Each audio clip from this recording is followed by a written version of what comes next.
বন্ধুরা, আমি হুমায়রা আক্তার দিশা। আমি কলকাতার একজন মেয়ে। আজকে আমি তোমাদের যে গল্পটা বলবো সেটা আমার দোলা ভাইকে নিয়ে। আমার দোলা ভাই মোলায়েম মসজিদ একজন অমায়িকা হাসিখুশি মানুষ, আর আমার বোন ইশরত জাহান মিতালি আমার জীবনের সবচেয়ে কাছের মানুষ। তাদের বিয়ের পর থেকে আমাদের পরিবারে যেন খুশির জোয়ার এসেছিল। কিন্তু হঠাৎ দোলা ভাই এমন একটা কাণ্ড ঘটাল যার কারণে আমার জীবনটা অন্ধকারে ডেকে যাওয়ার মতো অবস্থা হয়ে গিয়েছিল। বন্ধুরা, দোলা ভাই কি এমন করেছিল যার জন্য আমার জীবনে অন্ধকারের কালো ছায়া নেমে এসেছিল? এবং দুলাভাইকে সত্যিই আমাকে এবং আমার বোনকে একসাথে। বন্ধুরা, বাকিটা গল্পেই বলছি। আশা করি পুরো গল্পটা শুনলে তোমরা অনেক মজা পাবে। কথা না বাড়িয়ে চলো তাহলে গল্পটি শুরু করি। আমার বোন মিতালির সঙ্গে দুলাভাইয়ের বিয়ে হয়েছিল প্রায় 2 বছর আগে। বিয়ের দিনটা ছিল আমাদের পরিবারের জন্য একটা উৎসবের মতো। কলকাতার ছোট্ট ফ্ল্যাট এ আমরা সবাই মিলে হৈহুল্লোড় করে বিয়ের আয়োজন করেছিলাম। দোলাভাই ছিলেন সবার মনোযোগের কেন্দ্রবিন্দু। তার হাসি, তার কথাবার্তা সবাইকে মুগ্ধ করত। আমার বোন মিতালি তো একেবারে পঞ্চমীর চাঁদের মতো হাসছিল। বিয়ের পর তারা আমাদের বাড়ির কাছেই একটা ছোট্ট ফ্ল্যাটে উঠল। আমি প্রায়ই তাদের বাড়িতে যেতাম আর দোলা ভাইয়ের সঙ্গে গল্প করে সময় কাটাতাম। দোলা ভাই আমাকে সব সময় একটা বোনের মতোই দেখতেন। আমি যখনই তাদের বাড়িতে যেতাম দোলা ভাই আমার জন্য কিছু না কিছু নিয়ে আসতেন, কখনো বাজার থেকে আমার পছন্দের চকোলেট, কখনো ছোট্ট কোনো উপহার। তিনি বলতেন, দিশা, তুমি হাসি খুশি থাকলে আমারও মন ভালো থাকে। আমিও তাতে মজা পেতাম। দুলাভাইয়ের এই স্নেহ আমার কাছে ছিল একটা বড় ভাইয়ের মতো। আমি ভাবতাম আমার বোন সত্যিই ভাগ্যবান, এমন একজন স্বামী পেয়েছে। দোলা ভাই আর মিতালির সংসার ছিল সত্যিই সুখের। দোলা ভাই একটা ছোট ব্যবসা চালাতেন আর মিতালি স্কুলে শিক্ষকতা করত। দুজনের মধ্যে ছিল অদ্ভুত একটা বোঝাপড়া। কখনো ঝগড়া হলেও দোলাভাই হাসি মুখে সেটা মিটিয়ে ফেলতেন। আমি যখন তাদের বাড়িতে থাকতাম দেখতাম দোলা ভাই কিভাবে মিতালিকে ছোট ছোট জিনিস দিয়ে খুশি করতেন। একদিন দেখলাম দোলা ভাই মিতালির জন্য তার পছন্দের লাল শাড়ি কিনে এনেছেন। ইতালি আমাকে বলল, দিশা, তোর দোলা ভাই আমাকে এত ভালোবাসে। আমি কখনো ভাবিনি জীবন এত সুন্দর হবে। একদিন আমি আর মিতালি বাজারে গিয়েছিলাম। দোলা ভাই আমাদের সঙ্গে ছিলেন। বাজারে ঘুরতে ঘুরতে আমি একটা ছোট্ট কানের দূরের দিকে তাকিয়ে বললাম, এটা কিন্তু বেশ সুন্দর। দোলা ভাই এসে বললেন, তাহলে এটা তোমারই হবে দিশা। আমি হেসে বললাম, না না দোলা ভাই, আমি তো এমনি বললাম। কিন্তু দোলা ভাই জোর করে সেই দুলটা কিনে আমাকে দিয়ে দিলেন। মিতালিও হাসছিল, বলল, তোর দোলা হয়তো কে এত ভালোবাসে দিশা। আমার মনে হলো আমি সত্যি ভাগ্যবান, এমন একজন দোলা ভাই পেয়েছি। কিন্তু একদিন একটা ছোট্ট ঘটনা আমার মনে একটু অস্বস্তি জাগাল। আমি তাদের বাড়িতে বসে গল্প করছিলাম। মিতালি রান্নাঘরে ছিল। দোলা ভাই হঠাৎ বললেন, দিশা, তুমি যখন হাসো পুরো ঘরটা যেন আলো হয়ে যায়।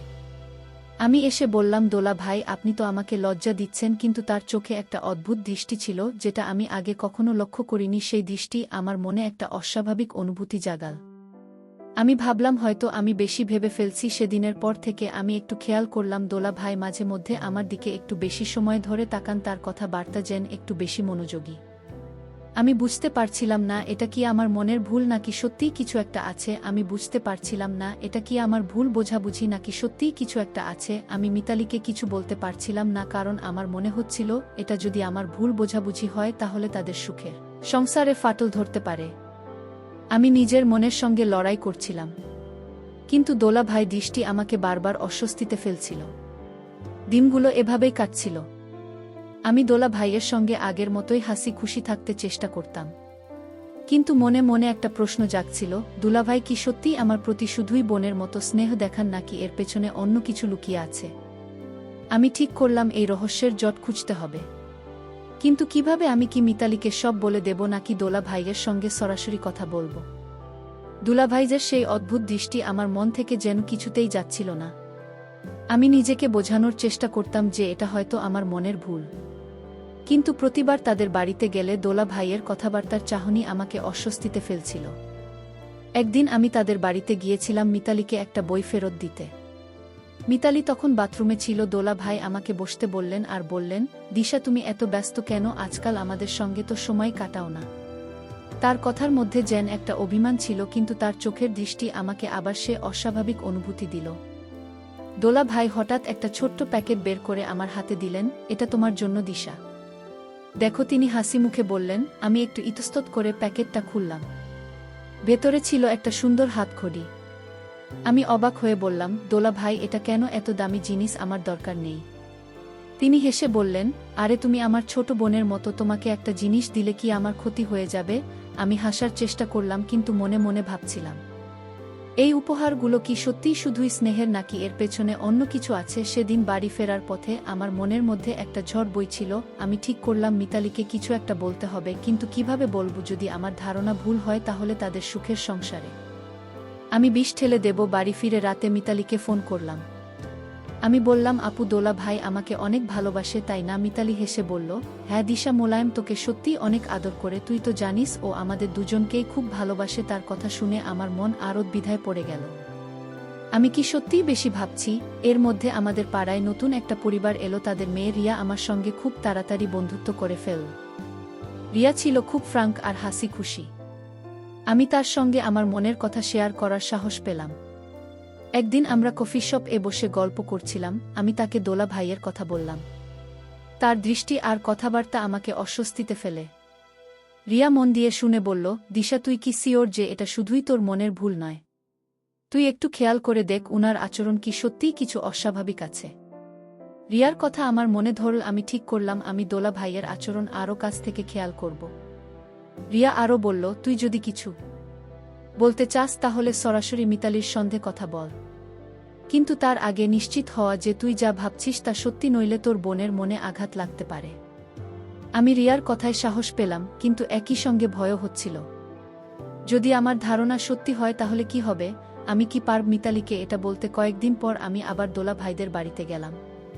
মিতালি তখন তার স্কুলের কাজে ব্যস্ত ছিল। দোলা ভাই আমার সঙ্গে গল্প শুরু করলেন। হঠাৎ তিনি বললেন, দিশা, তুমি জানো, কখনো কখনো মানুষের জীবনে এমন কিছু ঘটে যা কাউকে বলা যায় না। আমারও এমন কিছু আছে। আমি অবাক হয়ে তাকালাম। তার কথার মধ্যে যেন একটা রহস্য ছিল। আমি জিজ্ঞেস করলাম, দোলা ভাই কি বলছেন? কি ঘটেছে? তিনি হেসে বললেন, এখন থাক, পরে বলবো। তার এই কথা আমার মনে আরও বেশি প্রশ্ন জাগাল। সেদিন বাড়ি ফিরে আমি আর ঘুমাতে পারলাম না। দোলা ভাইয়ের কথা আমার মাথায় ঘুরছিল। তিনি কি বলতে চেয়েছেন? তার চোখের সেই দৃষ্টি, তার কথার সেই রহস্যময়তা, এসব কি আমার প্রতি কোনো অস্বাভাবিক অনুভূতির ইঙ্গিত, নাকি এটা অন্য কিছু? আমি ঠিক করলাম আমি এই রহস্যের জট খুলবই, কিন্তু সেটা করতে গেলে আমাকে আরও সতর্ক হতে হবে। আমি রিয়ার সঙ্গে আরেকবার কথা বলার সিদ্ধান্ত নিলাম। পরের দিন আমি রিয়াকে ফোন করে সবটা বললাম। রিয়া বলল, দিশা, তুই একটা জিনিস কর, দোলা ভাইয়ের সঙ্গে একটু বেশি সময় কাটা, দেখ ওনার আচরণে আর কি কি লক্ষ্য করা যায়, তবে খুব সাবধানে। আমি মাথা নেড়ে সম্মতি জানালাম। আমার মনে একটা সংকল্প জন্মল। আমি এই রহস্যের শেষ দেখব, কিন্তু আমি জানতাম না এই রহস্য আমাকে আরও গভীর একটা জালে জড়িয়ে ফেলবে। রিয়ার পরামর্শ মাথায় রেখে আমি ঠিক করলাম দোলা ভাইয়ের আচরণ আরও কাছ থেকে খেয়াল করব। আমি তাদের বাড়িতে যাওয়ার একটা সুযোগ খুঁজলাম। কয়েকদিন পর মিতালি আমাকে ফোন করে বলল, দিশা, এই শনিবার আমাদের বাড়িতে এসো। আমরা একসঙ্গে রান্না করব, গল্প করব। আমি রাজি হলাম। মনে মনে ভাবলাম এটা দোলা ভাইয়ের আচরণ বোঝার জন্য ভালো সুযোগ। শনিবার দুপুরে আমি তাদের বাড়িতে পৌঁছলাম। দোলা ভাই দরজা খুলে হাসি মুখে বললেন, আরে দিশা, এসো এসো, তুমি না এলে তো বাড়িটা ফাঁকা ফাঁকা লাগে। তার কথায় স্নেহ ছিল, কিন্তু আমি তার চোখের দিকে তাকালাম, সেই দৃষ্টি আবার আমাকে অস্বস্তিতে ফেলল। মিতালি রান্নাঘরে ব্যস্ত ছিল। আমি তাকে সাহায্য করতে গেলাম, কিন্তু দোলাভাই বললেন, দিশা, তুমি বসো, আমি আর তুমি গল্প করি। মিতালি তো রান্না করতে পারে। আমি একটু হাসলাম, কিন্তু মনে মনে সতর্ক হলাম। আমরা বসার ঘরে বসে গল্প শুরু করলাম। দুলাভাই আমাকে জিজ্ঞেস করলেন, দিশা, তোমার কলেজে কি চলছে? কোনো নতুন বন্ধু হলো? আমি স্বাভাবিকভাবে গল্প করতে লাগলাম, কিন্তু লক্ষ্য করলাম তিনি আমার কথা শুনতে শুনতে একটু বেশি মনোযোগ দিচ্ছেন। তার চোখে সেই অদ্ভুত দৃষ্টি আবার ফিরে এল, যেন আমার প্রতিটা কথা তিনি গভীরভাবে অনুভব করছেন। গল্পের মাঝে দোলা ভাই হঠাৎ বললেন, দিশা, তুমি জানো, কখনো কখনো মানুষের মনে এমন কিছু থাকে, বোঝানো যায় না। আমারও এমন একটা কথা আছে যে আমি কাউকে বলতে পারি না। আমার হৃৎপিণ্ড দ্রুত লাফাতে শুরু করল। এটা কি সেই কথা যার ইঙ্গিত তিনি আগেও দিয়েছেন? আমি সাহস করে বললাম, দোলাহাই, আপনি কি বলতে চাইছেন? আমাকে বলতে পারেন, আমি তো আপনার ছোট বোনের মতো। তিনি একটু হাসলেন, কিন্তু তার হাসি যেন পুরোপুরি খোলামেলা ছিল না। তিনি বললেন, দিশা, তুমি খুব সরল, কিন্তু কিছু কথা এমন যা বললে সবাই বুঝবে না। আমার মনে আবার সেই রহস্যের ছায়া গাঢ় হল। রান্না শেষ করে মিতালি আমাদের সঙ্গে যোগ দিল। আমরা তিনজনে একসঙ্গে খাওয়া দাওয়া করলাম। মিতালি ছিল হাসিখুশি দোলা ভাই ও স্বাভাবিকভাবে কথা বলছিলেন। কিন্তু আমার মন থেকে সেই অস্বস্তি যাচ্ছিল না। হওয়ার পর আমি মিতালিকে রান্নাঘরে ডেকে বললাম, আপু দোলা ভাইকে কখনো তোমাকে কিছু গোপন কথা বলেছেন? মিতালি অবাক হয়ে বলল, গোপন কথা না তো, মুলায়ম তো আমার সঙ্গে সব শেয়ার করে। কেন, কি হয়েছে? আমি ইতস্তত করে বললাম, না এমনি, আমার মনে হলো দুলাভাই কিছু একটা বলতে চান কিন্তু বলছেন না। মিতালি হেসে বলল, বেশি ভাবিস দিশা। বাড়ি ফিরে আমি রিয়াকে ফোন করলাম। দুলাভাইদের সেই কথা আর তার দৃষ্টির কথা বললাম। রিয়া মন দিয়ে শুনে বলল, দিশা এটা কিন্তু একটু সিরিয়াস, তুই আর একটু খেয়াল কর। আর একটা জিনিস কর, তুই দোলা ভাইয়ের সঙ্গে একা কথা বলার সময় একটু দূরত্ব রাখিস। দেখ উনার আচরণে আর কি পরিবর্তন হয়। রিয়ার কথা আমার মনে ধরল। আমি ঠিক করলাম এবার থেকে আমি দোলা ভাইয়ের সঙ্গে একটু সতর্ক থেকে কথা বলবো। কিন্তু আমার মনে একটা ভয়ও জন্ম নিচ্ছিল। যদি আমার ধারণা সত্যি হয় তাহলে মিতালি কিভাবে এটা মেনে নেবে? কয়েকদিন পর আমি আরেকবার তাদের বাড়িতে গেলাম। এবার আমি ইচ্ছাকৃতভাবে একটু দূরত্ব রেখে কথা বলছিলাম। দোলাভাই লক্ষ্য করলেন আমি আগের মতো খোলামেলা নই। তিনি হঠাৎ বললেন, দিশা তুমি কি আমার উপর রাগ করেছ? তুমি তো আগের মতো হাসি খুশি নও। আমি একটু ঘাবড়ে গেলাম কিন্তু নিজেকে সামলে বললাম, না দোলাভাই, এমন কিছু না, আমি একটু ব্যস্ত ছিলাম। তিনি একটু গম্ভীর হয়ে বললেন, দিশা তুমি যদি কিছু মনে করে থাকো আমাকে বলো, আমি তোমাকে কখনো কষ্ট দিতে চাই না। তার কথায় যেন একটা আন্তরিকতা ছিল, কিন্তু আমার মন বলছিল এর পিছনে কিছু একটা লুকিয়ে আছে। সেদিন বাড়ি ফেরার পথে আমি লক্ষ্য করলাম দোলা ভারীর ফোনে একটা মেসেজ এলো যেটা তিনি তাড়াতাড়ি লুকিয়ে ফেললেন।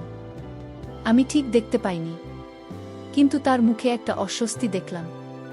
আমার মনে হলো এই রহস্যের সঙ্গে হয়তো তার ফোনের কিছু একটা যোগাযোগ আছে। আমি ঠিক করলাম আমি এটা নিয়ে আরও খোঁজখবর নেব। কিন্তু কিভাবে? আমি কি তার ফোন চেক করব না? এটা ঠিক হবে না। আমি রিয়ার সঙ্গে আলোচনা করে একটা প্ল্যান করার সিদ্ধান্ত নিলাম। রিয়াকে ফোন করে আমি সবটা বললাম। রিয়া বলল, দিশা তুই খুব সাবধানে এগো।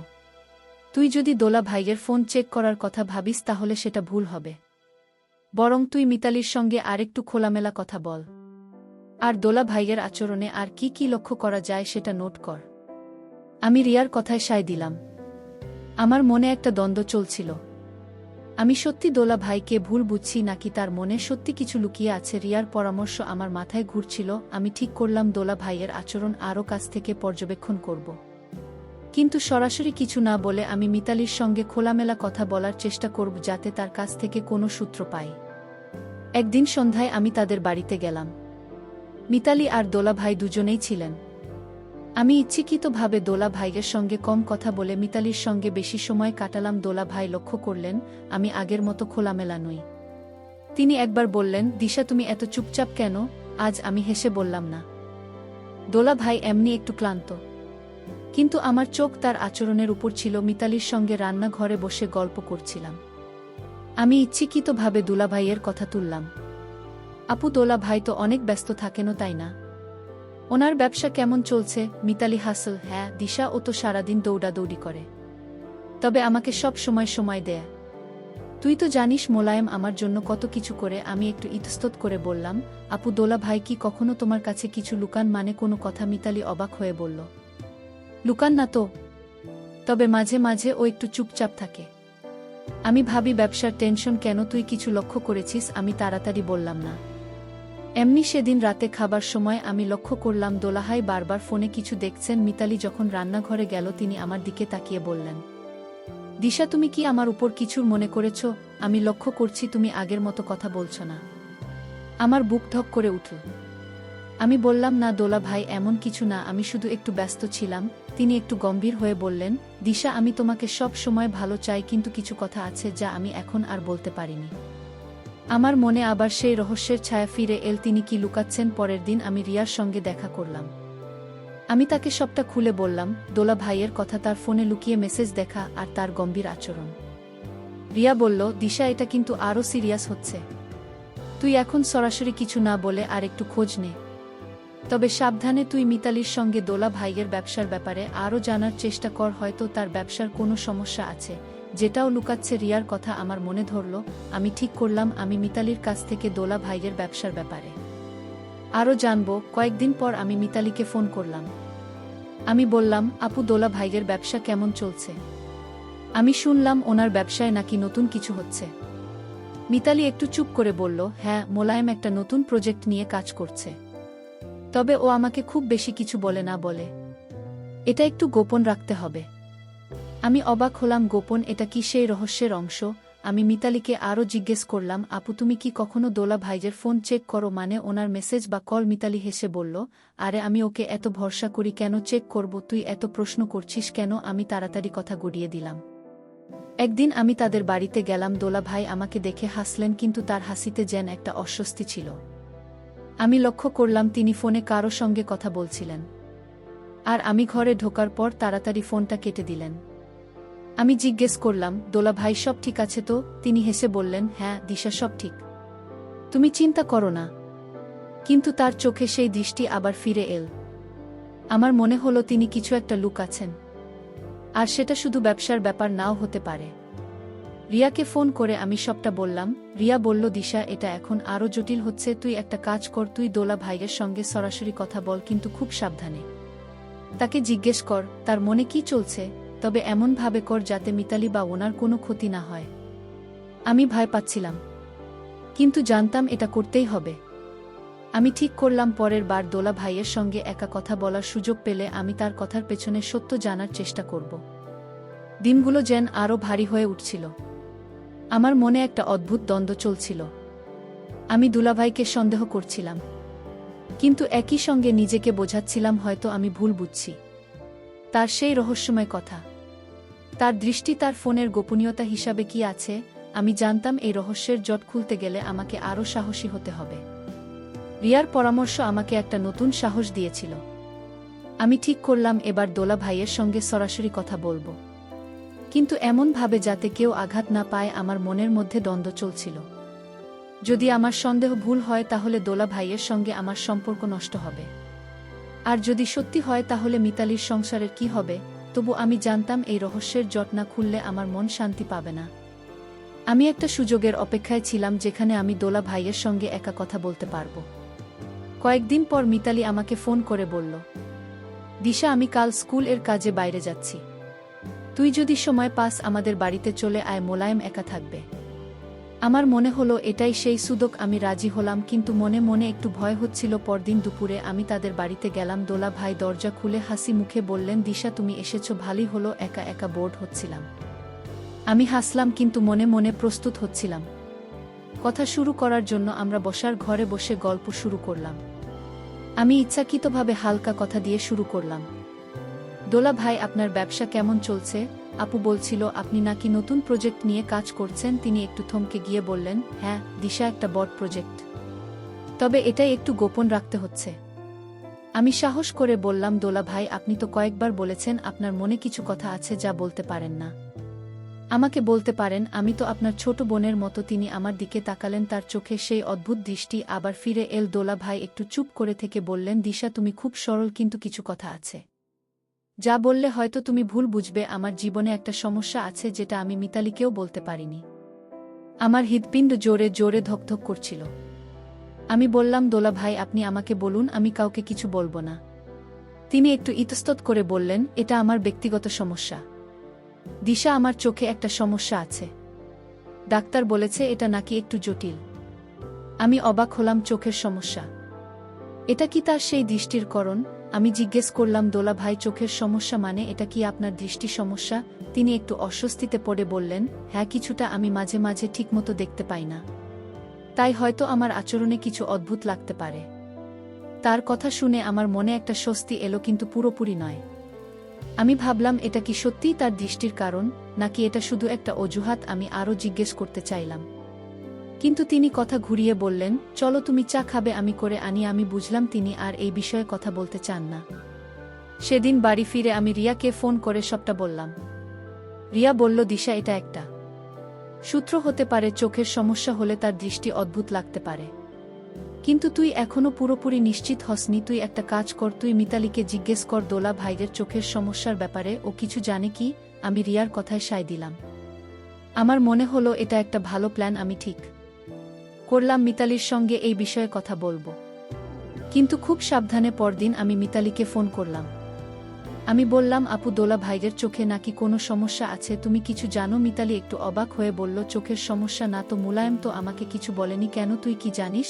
আমি বললাম, এমনি দোলা ভাই বলছিলেন ওনার চোখে নাকি একটু সমস্যা আছে। মিতালি চুপ করে গেল। তারপর বলল, দিশা আমি ওকে জিজ্ঞেস করব। তবে মোলায়েম তো আমার সঙ্গে সব শেয়ার করে, হয়তো এটা কোনো ছোটখাটো ব্যাপার। আমি বুঝলাম মিতালি এই বিষয়ে কিছু জানে না। দোলা ভাইয়ের চোখের সমস্যার কথা আমার মনে একটা নতুন কোনো জাগাল। তিনি কি সত্যি চোখের সমস্যার কথা বলছেন, নাকি এটা তার রহস্য লুকানোর একটা উপায়? আমি জানতাম আমাকে আরও গভীরে যেতে হবে। আমি ঠিক করলাম আমি দোলা ভাইয়ের আচরণ আরও কাছ থেকে দেখব আর মিতালির সঙ্গে এই বিষয়ে আরও খোলামেলা কথা বলবো। আমার মনে একটা ভয় ছিল, কিন্তু আমি জানতাম এই রহস্যের শেষ দেখতেই হবে। দোলা ভাইয়ের চোখের সমস্যার কথা শুনে আমার মনে একটা আশার আলো জ্বললেও পুরোপুরি নিশ্চিত হতে পারছিলাম না। তার কথা, তার দৃষ্টি, তার গোপনীয়তা, এসব কি শুধুই চোখের সমস্যার কারণে, নাকি এর পেছনে আরও কিছু আছে? আমি ঠিক করলাম আমি মিতালির সঙ্গে আরও খোলামেলা কথা বলবো এবং দোলা ভাইয়ের আচরণের উপর আরও নজর রাখব। আমার মন বলছিল এই রহস্যের জট খুলতে আর বেশি দেরি নেই, কিন্তু আমাকে খুব সাবধানে এগোতে হবে। একদিন সকালে আমি মিতালিকে ফোন করলাম। আমি বললাম, আপু আমি একটা কথা বলতে চাই। তুমি দোলা ভাইয়ের চোখের সমস্যার ব্যাপারে কিছু জানতে পেরেছ? মিতালি একটু চুপ করে বলল, দিশা আমি মোলায়েমকে জিজ্ঞেস করেছিলাম, ও বলল এটা খুব ছোটখাটো একটা সমস্যা। ডাক্তার নাকি বলেছে কিছুদিনের মধ্যে ঠিক হয়ে যাবে। তবে আমার কাছে কেন যেন মনে হলো ও পুরোটা বলছে না। আমি অবাক হলাম। মিতালিও কি এখন কিছু সন্দেহ করছে? আমি বললাম, আপু তুমি একটু খেয়াল রাখো, দোলা ভাই যদি কিছু লুকান তাহলে তুমি আমাকে বলবে, কেমন? মিতালি হেসে বলল, ঠিক আছে দিশা, তুই বেশি চিন্তা করিস না। কয়েকদিন পর আমি তাদের বাড়িতে গেলাম। এবার আমি ইচ্ছাকৃতভাবে একটু তাড়াতাড়ি গেলাম, যাতে মিতালি বাড়ি ফেরা আগে ভাইয়ের সঙ্গে কথা বলার সুযোগ পাই। দোলা ভাই আমাকে দেখে হাসলেন, কিন্তু তার হাসিতে যেন একটা অস্বস্তি ছিল। আমি বললাম, দোলা ভাই আপনার চোখের সমস্যা এখন কেমন? ডাক্তার কি বললেন? তিনি একটু ইতস্তত করে বললেন, আরে দিশা এটা এমন কিছু না। ডাক্তার বলেছে একটু ওষুধ খেলেই ঠিক হয়ে যাবে। আমি লক্ষ্য করলাম তিনি আমার চোখের দিকে তাকাচ্ছেন না। তার এই আচরণ আমার সন্দেহ আরও বাড়িয়ে দিল। কথা বলতে বলতে দোলা ভাইজের ফোন বেজে উঠল। তিনি তাড়াতাড়ি ফোনটা তুলে নিয়ে বাইরে চলে গেলেন। আমি ঘরে বসেছিলাম আর লক্ষ্য করলাম টেবিলের উপর একটা ছোট নোটবুক পড়ে আছে। কৌতূহলবশত আমি নোটবুকটা খুললাম। ভেতরে কিছু ঠিকানার নাম লেখা ছিল, আর একটা লাইনে লেখা ছিল, ডাক্তার রায়, আই স্পেশালিস্ট, অ্যাপয়েন্টমেন্ট 15 জুলাই। আমি তাড়াতাড়ি নোটবুকটা বন্ধ করে দিলাম। এটা কি দোলা ভাইয়ের চোখের সমস্যার সঙ্গে সম্পর্কিত? আমি ঠিক করলাম এই সূত্র নিয়ে আরও খোঁজ নেব। বাড়ি ফিরে আমি রিয়াকে ফোন করে নোটবুক এর কথা বললাম। রিয়া বলল, দিশা এটা একটা বড় সূত্র। তুই একটা কাজ কর, তুই ডাক্তার রায়ের কথা খুঁজে বের কর, হয়তো উনার কাছ থেকে তুই জানতে পারবি দোলা ভাইয়ের চোখের সমস্যা আসলে কি। তবে খুব সাবধানে। আমি রিয়ার কথায় সায় দিলাম। আমি ঠিক করলাম আমি ডাক্তার রায়ের সঙ্গে যোগাযোগ করার চেষ্টা করব, কিন্তু এমনভাবে যাতে দোলা ভাই বা মিতালি কিছু সন্দেহ না করে। পরের দিন আমি ইন্টারনেটে ডাক্তার রায়ের নাম খুঁজলাম। কলকাতায় একজন বিখ্যাত চক্ষু বিশেষজ্ঞের নাম পেলাম, যিনি দোলা ভাইয়ের নোটবুকে লেখা ঠিকানার সঙ্গে মিলে যায়। আমি তাদের অফিসে ফোন করে জানতে চাইলাম কিভাবে অ্যাপয়েন্টমেন্ট নিতে হয়। রিসেপশনিস্ট বললেন, আপনি কি কারোর জন্য অ্যাপয়েন্টমেন্ট নিতে চান? আমি বললাম, আমি আমার ভাইদের জন্য জানতে চাই, তিনি আগে এখানে এসেছিলেন। তারা আমাকে বলল আমাকে ডাক্তারের সঙ্গে সরাসরি কথা বলতে হবে। আমি ঠিক করলাম আমি ডাক্তারের সঙ্গে দেখা করব। এর মধ্যে আমি মিতালিকে আবার ফোন করলাম। আমি বললাম, আপু দোলা ভাইয়ের চোখের সমস্যার ব্যাপারে তুমি কি আর কিছু জানতে পেরেছ? মিতালি বলল, দিশা আমি মোলায়েমকে জিজ্ঞেস করেছিলাম, ও বলল এটা খুব সামান্য ব্যাপার।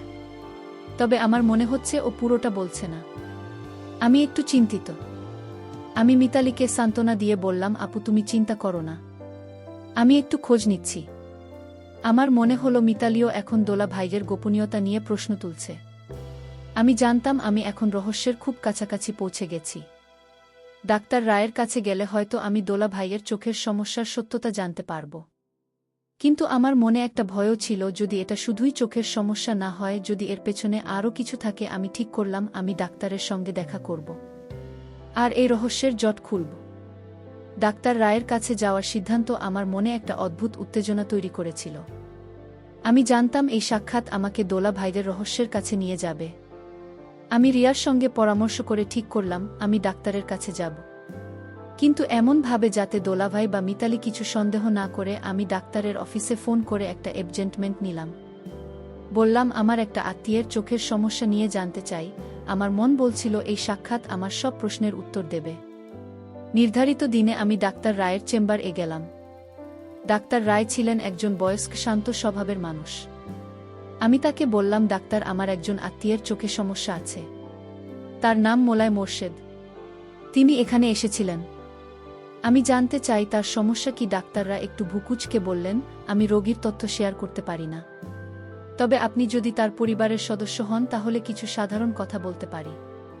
আমি বললাম আমি তার শালী, আমার বোনের জন্যে আমি চিন্তিত। ডাক্তার একটু চুপ করে থেকে বললেন মোলায়েমের চোখে একটা সমস্যা আছে যেটা তার দৃষ্টিকে অস্বাভাবিক করে তুলতে পারে, তবে এটা শারীরিক সমস্যা, অন্য কিছু নয়।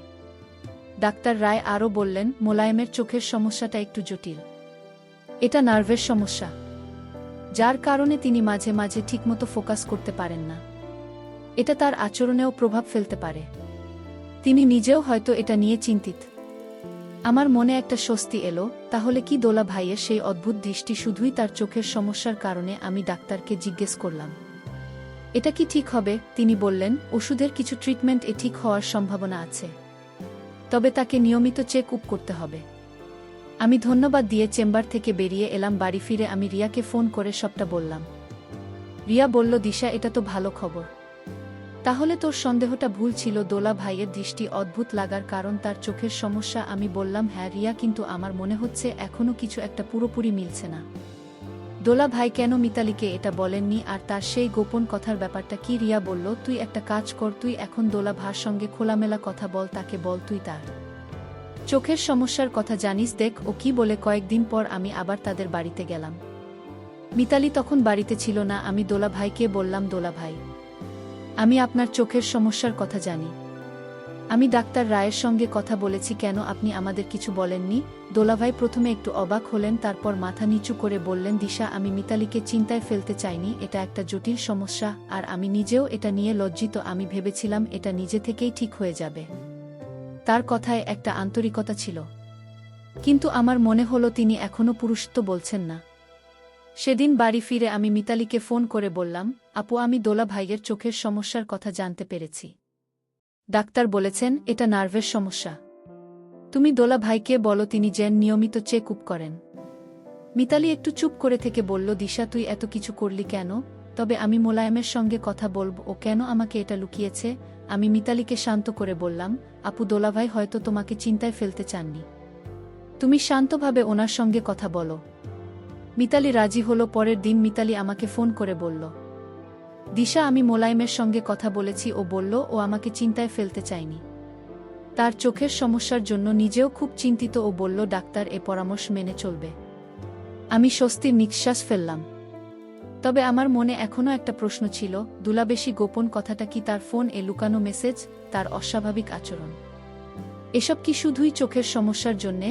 আমি ঠিক করলাম আমি এই রহস্যের শেষ দেখব। আমি রিয়াকে ফোন করে বললাম রিয়া আমি এখন অনেকটাই নিশ্চিত যে দোলা ভাইয়ের দৃষ্টির পেছনে তার চোখের সমস্যা, কিন্তু আমার মনে হচ্ছে এখনও কিছু একটা লুকিয়ে আছে। রিয়া বলো দিশা তুই এখন শান্ত থাক, তুই দোলা ভাই আর মিতালিকে একসঙ্গে বসিয়ে কথা বলার ব্যবস্থা কর। তাদের দুজনের মধ্যে খোলামেলা আলোচনা হলে হয়তো সব পরিষ্কার হয়ে যাবে। আমি রিয়ার কথায় সায় দিলাম। আমি জানতাম এই রহস্যের শেষ ধাপে আমি পৌঁছে গেছি। রিয়ার পরামর্শ আমাকে একটা নতুন দৃষ্টিকোণ দিয়েছিল। আমি বুঝতে পেরেছিলাম দোলা ভাইয়ের রহস্য পুরোপুরি খোলাসা করতে হলে আমাকে মিতালি এবং দোলা ভাইয়ের মধ্যে একটা খোলামেলা আলোচনার ব্যবস্থা করতে হবে। আমার মনে এখনও একটা সামান্য সন্দেহ ছিল, দোলা ভাইয়ের চক্রের সমস্যা সত্যি হলেও তার গোপন কথা আর ফোনে লুকানো মেসেজের ব্যাপারটা কি? আমি ঠিক করলাম আমি তাদের বাড়িতে একটা সুযোগ তৈরি করব, যেখানে আমরা তিনজন একসঙ্গে বসে সবটা পরিষ্কার করব। একদিন সন্ধ্যায় আমি মিতালিকে ফোন করে বললাম আপু আজ আমি তোদের বাড়িতে আসছি, আমাদের একটু কথা বলতে হবে। মিতালি একটু অবাক হয়ে বলল কি ব্যাপার দিশা, কিছু সমস্যা? আমি বললাম না এমন কিছু না, শুধু আমরা তিনজন একসঙ্গে বসে গল্প করব। আমি ইচ্ছাকৃতভাবেই হালকা কথা বললাম যাতে মিতালি কিছু সন্দেহ না করে। সন্ধ্যায় আমি তাদের বাড়িতে পৌঁছলাম। দোলা ভাই আমাকে দেখে হাসলেন, কিন্তু তার হাসিতে যেন একটা সামান্য অস্বস্তি ছিল। আমরা তিনজন বসার ঘরে বসলাম। আমি কথা শুরু করলাম। দোলা ভাই আপু, আমি একটা কথা বলতে চাই। দোলা ভাই, আপনার চোখের সমস্যার কথা আমি জানি, আমি ডাক্তার রায়ের সঙ্গে কথা বলেছি। কিন্তু আপনি কেন এটা আমাদের কাছে লুকিয়েছেন? আপনি তো জানেন আমরা আপনার পরিবার। মিতালি অবাক হয়ে দোলা ভাইয়ের দিকে তাকাল। দোলা ভাই মাথা নিচু করে বললেন, দিশা, আমি মিতালিকে চিন্তায় ফেলতে চাইনি। আমার চোখের সমস্যাটা একটু জটিল আর আমি ভেবেছিলাম এটা নিজে থেকে ঠিক হয়ে যাবে। মিতালি একটু রেগে বলল, মোলায়েম, তুমি আমাকে এটা বলনি কেন? আমি তো তোমার স্ত্রী, আমাদের মধ্যে কোনো গোপনীয়তা থাকবে না। এটা কি তুমি বলনি? দোলা ভাই একটু চুপ করে থেকে বললেন, মিতালি, আমি লজ্জা পাচ্ছিলাম। আমার চোখের সমস্যার কারণে আমি মাঝে মাঝে ঠিকমতো ফোকাস করতে পারি না। এটা আমার আচরণেও প্রভাব ফেলে। দিশা, তুমি হয়তো লক্ষ্য করেছ আমি মাঝে মাঝে তোমার দিকে অদ্ভুতভাবে তাকাই। এটা আমার ইচ্ছাকৃত নয়। আমার মনে একটা ভারী পাথর নেমে গেল। তাহলে আমার সন্দেহ সত্যিই ভুল ছিল। আমি সাহস করে বললাম, দোলা ভাই, আপনি একটা কথা বলেছিলেন, আপনার মনে নাকি কিছু গোপন কথা আছে। সেটা কি? আর আপনার ফোন এ লুকানো মেসেজের ব্যাপারটা কি? দোলা ভাই একটু হাসলেন, তারপর বললেন, দিশা, তুমি সত্যি খুব সতর্ক। আমার ফোনে যে মেসেজগুলো দেখেছ সেগুলো আমার ব্যবসার একটা নতুন প্রজেক্টের। আমি একটা বড় ডিল নিয়ে কাজ করছি, যেটা আমি মিতালিকেও বলিনি, কারণ আমি চাইছিলাম এটা সফল হলে ওকে সারপ্রাইজ দিতে। মিতালি অবাক হয়ে বলল, সারপ্রাইজ? তুমি আমাকে এত বড় কথা লুকিয়েছ? দোলাভাই বললেন, মিতালি, আমি তোমাকে আর দিশাকে কখনো কষ্ট দিতে চাইনি। আমার চোখের সমস্যা আর ব্যবসার গোপনীয়তার কারণে আমি হয়তো কিছুটা অস্বাভাবিক আচরণ করেছি। দিশা, তুমি যদি আমাকে ভুল বুঝে থাকো, আমি দুঃখিত। আমার চোখ ভিজে এলো। আমি বললাম, দোলা ভাই, আমি আপনাকে ভুল বুঝেছিলাম, আমারও দুঃখিত হওয়া উচিত। মিতালি আমার হাত ধরে বলল, দিশা, তুই আমাদের জন্য এত চিন্তা করেছিস, এটাই তো আমাদের ভালোবাসা। আমরা তিনজন একসঙ্গে হাসলাম। সেদিনের পর থেকে দোলা ভাই নিয়মিত ডাক্তারের কাছে যেতে শুরু করলেন। তার চোখের সমস্যা ধীরে ধীরে ভালো হতে লাগল। তার ব্যবসার প্রজেক্টও সফল হল। আর মিতালিকে সে একটা সুন্দর সারপ্রাইজ দিল, একটা নতুন ফ্ল্যাটের চাবি। আমি বুঝলাম আমার সন্দেহ আমাকে কতটা ভুল পথে নিয়ে গিয়েছিল। দোলাভাইয়ের দৃষ্টি আমাকে অস্বস্তিতে ফেললেও তার পেছনে ছিল শুধুই একটা শারীরিক সমস্যা। আর আমার প্রতি তার স্নেহ আমাদের তিনজনের সম্পর্ক আরও মজবুত হল। বন্ধুরা, সবশেষে আমি তোমাদেরকে বলবো, আমাদের জীবনে অনেক সময় ভুল বোঝাবুঝি আমাদের প্রিয়জনের সঙ্গে দূরত্ব তৈরি করে।